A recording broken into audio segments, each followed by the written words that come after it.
Past imperfect tense. यदि कोई कार्य बीता हुआ समय में होता रहा था उससे हम क्या कहेंगे?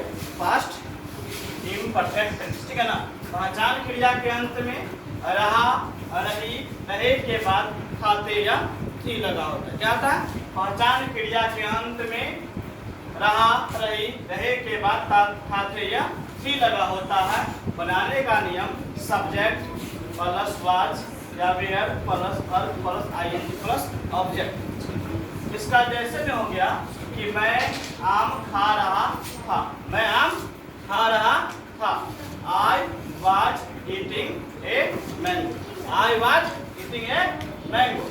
हम लोग क्रिकेट खेल रहे थे, तो हम लोग क्या है? सब्जेक्ट है। तो सब्जेक्ट क्या हो जाएगा? वी। खेलना है, हम लोग की संख्या लगता है वेयर लगता है, तो वेयर खेलना का प्ले, प्लेइंग क्रिकेट। उसका क्या है? Past perfect. पास्ट परफेक्ट का पहचान है कि पहचान क्रिया के अंत में चुका चुकी के बाद था, थे, थी अथवा या ये लगा होता है। मतलब क्या है? पहचान क्रिया के अंत में चुका चुकी चुके के बाद था, थे, थी या ये लगा होता है। बनाने का नियम सब्जेक्ट प्लस हैड प्लस और थ्री प्लस ऑब्जेक्ट। सब्जेक्ट क्या है? Subject plus had plus verb plus three plus object. जैसे में क्या है कि मैं आम खा चुका था, मैं आम खा चुका था, तो मैं क्या हो गया? सब्जेक्ट। तो आई था, उसके संग हैड खा चुका था, I had eaten a mango.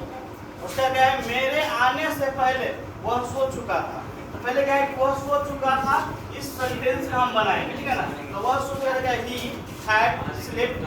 उसका है कि पहले का हो जाता है बिफोर, उसका क्या है कि मेरे आने से, आई कम। कोई दिक्कत?